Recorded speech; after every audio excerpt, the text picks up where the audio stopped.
Olá para você que está aí ligadinho na nossa programação. Já estamos chegando por aqui com mais uma edição do nosso Sessão Aberta, trazendo as principais informações do Noroeste do Paraná para todos vocês. Estamos neste momento no canal 28.1 para as regiões de Umuarama, Cianorte e Guaíra, falando com você que está aí ligadinho nas ondas do rádio, também na nossa 107,7 FM e pelas nossas redes sociais. Lembrando, que é sempre pela nossa página do Face que você consegue interagir com a gente, deixar os comentários aí para nós, me contar, de onde você está acompanhando a nossa programação, para que a gente possa estar registrando sempre por aqui o carinho da sua audiência. E hoje, de forma especial, nós estamos recebendo, aqui em nossos estúdios, o Marcão Superti, ele que é um dos pré-candidatos aqui da nossa região. Seja bem-vindo, Marcão, obrigada por ter aceito o nosso convite. Primeiramente, queria aproveitar essa oportunidade para que as pessoas que estão em casa, sei que muita gente te conhece, muita gente mesmo já te conhece aqui na nossa região, mas porventura tem alguém ainda que não conhece o Marcão. Queria que você aproveitasse esse momento para se apresentar. Conta aí pra gente, quem é o Marcos Superti? Ei, Denise, bom demais da conta estar aqui pisando nesse solo sagrado aqui em Umuarama, capital da amizade, TVUP. TV que eu considero a minha casa, esse lugar onde nós acompanhamos desde o início, das primeiras transmissões, acompanhando aqui o Umuarama, que foi uma grande novidade, a primeira TV aberta da região noroeste do Paraná. Isso para nós foi um orgulho extraordinário. Quero mandar um grande abraço, agradecer ao Cássio, Carlos Eduardo, toda a família Garcia, toda a família Unipar que nos receberam de braços abertos. Bom, o Marcão Superti é aquele caboclo que nasceu na cidade de Toledo, fui criado em Iguatemi, no Mato Grosso do Sul, e viemos para Umuarama em 1983, dezembro de 83. Aí, logo em seguida, a gente começou inclusive o saudoso Candinho era um dos nossos clientes extraordinários, da Dona Neiva, saudosa Dona Neiva. Nós tínhamos aqui em Umuarama uma casa de frios chamada Superti Frios e Vinhos. Então, muita gente me conheceu desse lugar. Então, a gente tinha o espírito empreendedor. Mas eu sou técnico agrícola, sou da segunda turma de piscicultura de Toledo. Então, Toledo foi uma cidade onde desenvolveu a piscicultura, o plantio direto, um sistema de mata ciliar, a avicultura, enfim, várias coisas. E a piscicultura foi um ponto extraordinário na qual, na época, a gente participou e a gente veio para o Umuarama trazendo para cá o primeiro confinamento de boi, isso na década de 80. Na década de 84, 85, quando nós montamos o primeiro confinamento na cidade de Alto Piquiri. E aí, em seguida, por ter conhecimento do pescado, nós tivemos aqui também uma indústria de pescados, uma indústria de salga de pescados e também uma indústria de charque. Aqui que a gente trabalhava com muita salga de carne, porque era uma região pecuária bastante grande, comprava carne do Mato Grosso, do Paraguai e salgava aqui e mandava para o Nordeste. Então, a gente já fez parte da história da industrialização do município de Umuarama também, E depois eu acabei, quando em 96, quando entrou o Fernando Henrique, gripe aviária. Gripe aviária, entrou frango a 80 centavos de real, inviabilizou todas as nossas atividades. Foi aí que eu conheci a minha primeira falência. A primeira falência aconteceu dentro desse contexto, onde foi muito complicado. Fui vender espetinho na feira, em Umuarama, na frente da prefeitura. Muita gente me conhece também da feira lá. Então você veja que a vida do empresário no Brasil é uma condição bastante delicada, uma situação muito caótica no processo, porque as cargas tributárias, toda a pressão em cima de quem é empreendedor nunca parou, só aumentou cada dia mais. E a gente, como empresário, sempre foi suportando. Mas aí, Denise, depois de ter feito esse belo trabalho que Deus me capacitou, só para dizer para você que às vezes não é porque você vai para a feira. Eu levei os 18, uns 100 e pouquinho, 108 espetinhos, coloquei 18 passar, precisei comer os 18, porque não vendeu nenhum. Eu falei assim, senhor, estou enrolado agora, hein? Porque de empresário vendendo espetinho, não consigo nem vender espetinho. Mas eu falei para ele, olha, eu tenho 3 filhos pequenos, e o senhor me ajuda aí, me capacita para fazer alguma coisa diferente, me faz com que eu possa romper essa barreira, porque acabou os troços. Mas aí a gente foi vendo que a gente é apenas usufrutuário desse universo e nada nos pertence por definitivo. E ele foi me capacitando para outras atividades. Nesse momento, eu vou dar uma cochiladinha depois do almoço, eu acordei com o formato do programa No Rancho da Prosa. Falei assim, mas isso é um programa, nome comum? Fui fazer uma pesquisa, não existia o nome no NPI, registrei a marca no Rancho da Prosa, e aí falei assim, agora, como é que eu vou apresentar isso se eu não tenho estúdio, se eu não sei fazer nada? Aí o estúdio, eu percebi que Deus já tinha feito, porque os nossos programas sempre foram gravados em qualquer lugar. Onde a gente chega com uma boa equipe, como essa excelente equipe que você tem aqui na TVUP, todos os técnicos que tem aqui, a gente já fez transmissão ao vivo do Paraguai.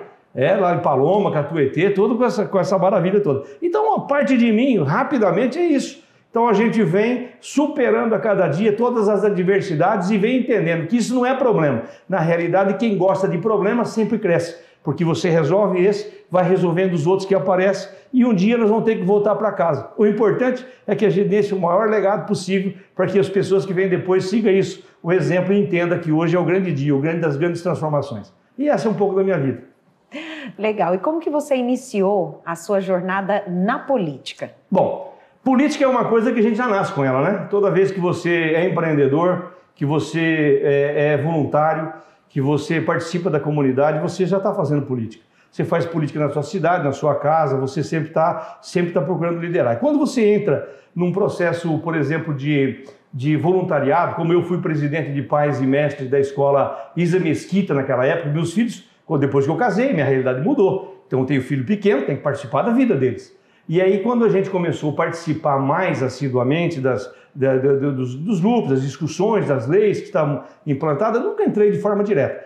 Quando eu entrei ser presidente da escola Isa Mesquita, naquele tempo, meu filho mais velho tem 33 anos. Isso deve fazer 28 anos atrás. Nós implantamos ali o primeiro laboratório de informática do Paraná, se não for do sul do Brasil, para uma escola pública de pré a quarta série primária. E aí eu entendi que quando a população, que o poder emana do povo, quando as pessoas começam a entender que tudo depende da sua participação para você mudar a realidade do seu bairro, da sua cidade, do seu estado, do seu país, aí eu comecei a saber que a política tem que fazer parte da minha vida. Em 2002, eu participei como candidato a deputado estadual.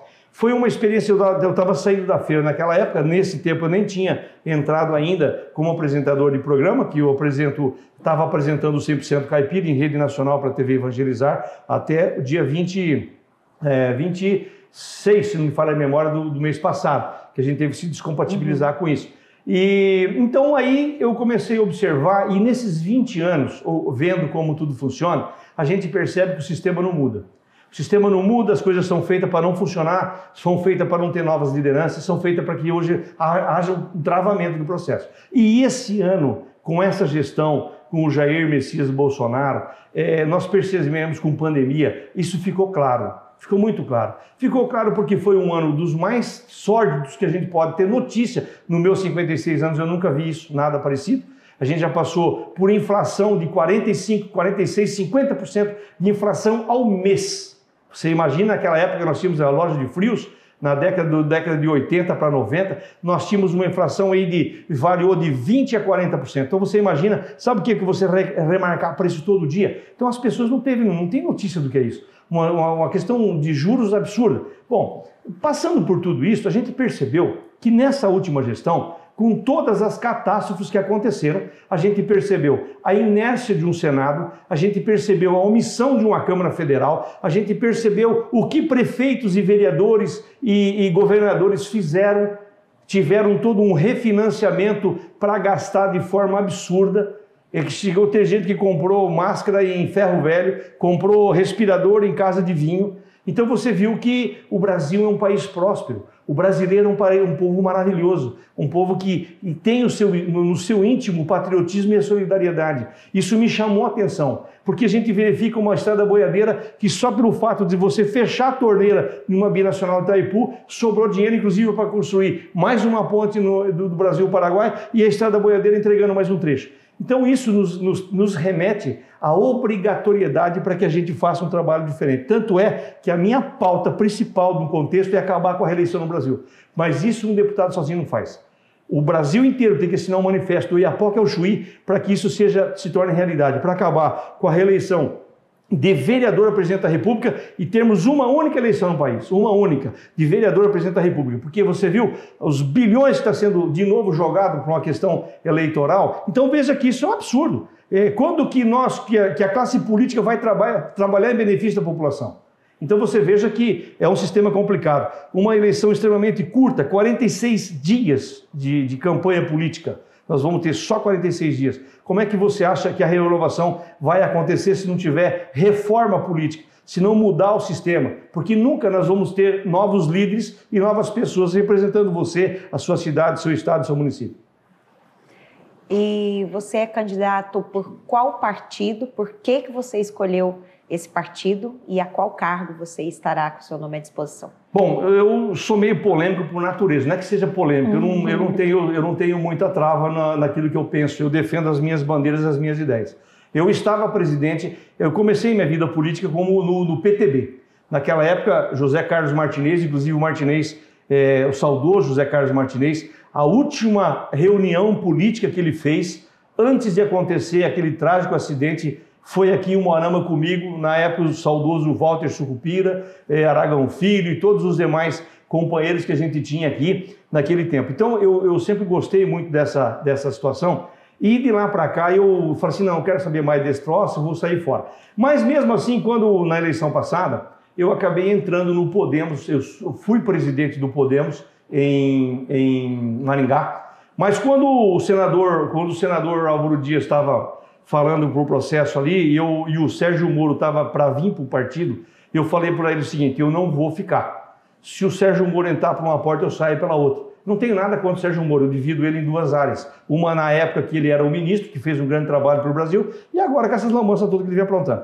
Mas na realidade o que me motivou a sair para o processo é justamente verificar que existe uma brecha enorme. E aí eu escolhi o Democracia Cristã, por ser um partido pequeno, um partido que não tenha comprometimento, que inclusive sai com o Johnny Correia na condição de candidato, tem o Emael, que é candidato a presidente, mas a gente já sabe que isso está polarizado em cima do Bolsonaro, que é um país de centro-direita, um partido de centro-direita. E tem a ver com o conservadorismo do processo. A gente precisa entender que é Deus, pátria e família. E quando a gente esquece desses princípios básicos, a gente entra por uma linha complicada. E você sabe que o processo da contaminação de toda a estrutura política, ela está geral. E aí, por esse motivo, eu saio para um partidinho pequeno, para um partido que tem praticamente nada de fundo eleitoral, mas nós temos uma grandeza dentro do contexto, que foi um partido que ajudou a construir a Constituição de 88, teve boas, excelentes participações nesse processo, e hoje é um partido que, embora seja pequeno, não traz o vício de ontem com uma série de raposas do rabo felpudo que precisa ser banido do processo político.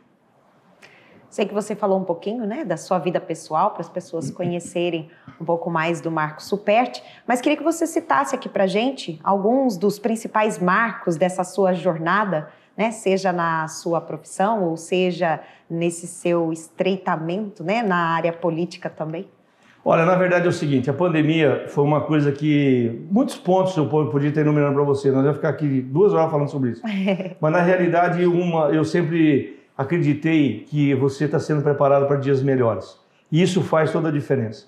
E eu também passei a entender que eu sou usufrutuário desse universo, nada me pertence por definitivo. Então eu não preciso ser dono de grandes extensões e nem ser o cara mais rico do mundo. Mas o que nós temos que agregar não é preço em nada, mas valor em tudo. Quando a gente agrega esse valor à nossa vida, você começa a ter uma possibilidade bastante grande dentro do contexto. E uma das coisas que me fez com que essa possibilidade de me tornar um homem público é que eu já venho fazendo isso através do programa de televisão, mostrando as realidades do Brasil, mostrando a história do Brasil, trabalhando muito pela questão da cultura de base, que a gente já fazia isso quando os meus filhos eram pequenos, mas a gente não sabia nem como é que isso funcionava. Mas depois que eu passei por mundo artístico, para o mundo da televisão, para mostrar as belezas que esse Brasil tem, as grandes adversidades que existem, você começa a perceber que realmente esse país tem tudo para ser feito.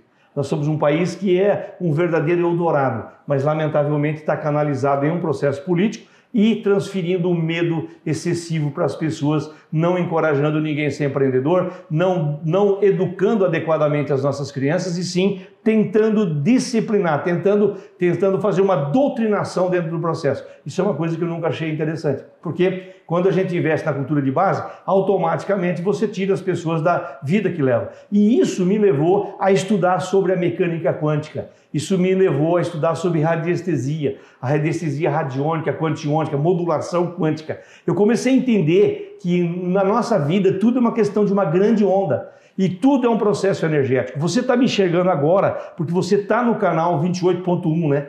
Porque se você mudar o canal, você não vai me ver. Você não vai se conectar comigo e muito menos com a Denise. E assim é a vida. Assim é o processo de depressão, assim é o processo da prosperidade, assim é o processo da ira. Assim é tudo. Então, quando você se conecta em determinadas faixas vibratórias, você cria uma situação ou de sucesso ou de fracasso na sua história.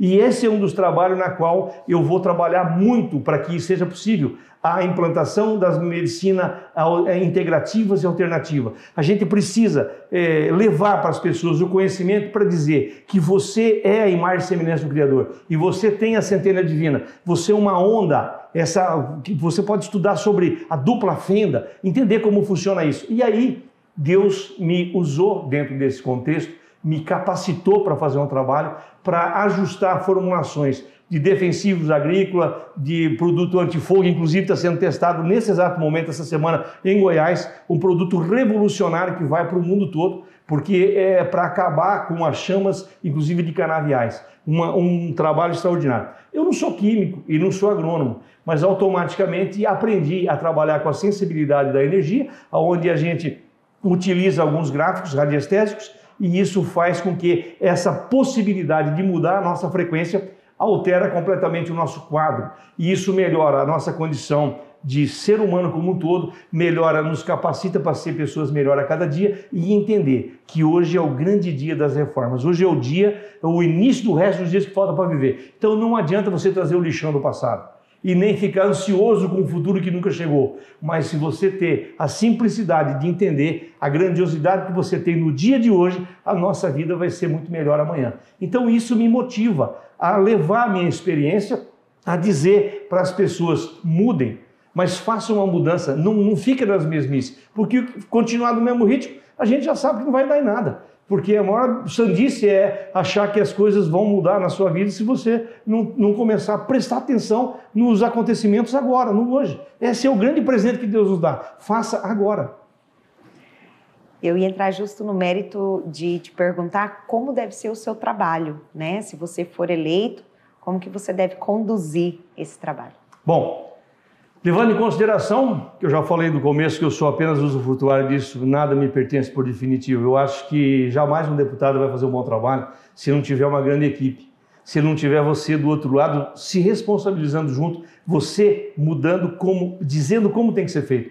Porque isso eu tive experiência aí na década de 80, 90, quando o presidente da Associação de Pais. Eu entendi que quando nós da comunidade, vamos lá, vamos abraçar a nossa escola, vamos levar nossa vida para dentro dessa escola, ninguém vai meter a cara. Nem o secretário de Educação, nem o presidente da República, ninguém põe a cara com o povo. Tanto é que nós estamos vendo isso com o próprio presidente Bolsonaro. Você pode até não gostar dele, mas hoje, na realidade, é um cara que está dando a cara para fazer a transformação, para encorajar você a ter o coração verde e amarelo, para a gente mudar o processo. Então, levando em consideração que eu sou um funcionário, que eu sou um colaborador do povo, eu preciso fazer com que isso seja verdade. E para que isso seja verdade, todos devem anotar e participar, porque hoje nós temos as redes sociais, nós temos toda uma linha de integração direta. Você pode entrar lá e falar, você pode participar do processo. Então, são 3 coisas importantes. Nós precisamos lidar muito com a história do meio ambiente, que eu já trabalho nisso. Na mudança de código de frequência de áreas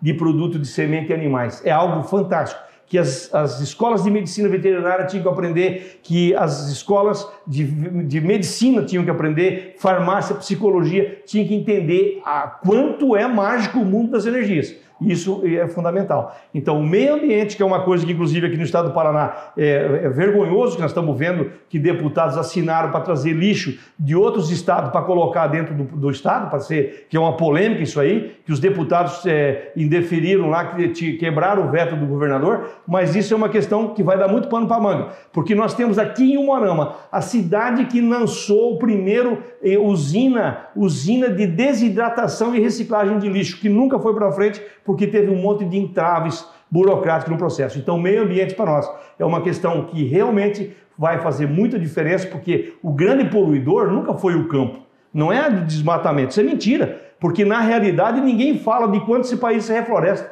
Inclusive eu falo isso porque, além de trabalhar com um produto e formulações para potencializar uma lavoura de eucalipto, que vai conseguir ter corte com 5 anos no eucalipto, você vai percebendo que existe o quê?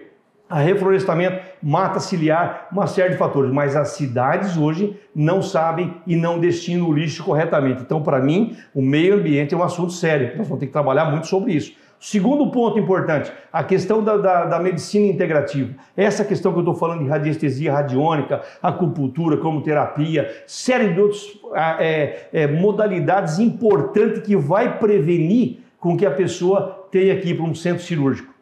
Isso aconteceu, a gente percebeu isso que aconteceu na pandemia, porque ninguém tentou conscientizar as pessoas do risco, mas sim colocaram um medo iminente que todo mundo ia morrer, ninguém ia escapar. E na verdade foi um erro, uma sucessão de erros que entra em assunto polêmico, se com vacina, com isso, com aquilo, que não vamos nem falar, porque foi que 5 dias conversando sobre isso aqui, você entendeu? E o outro assunto importante é a questão que nós temos que trabalhar, dizer não à reeleição.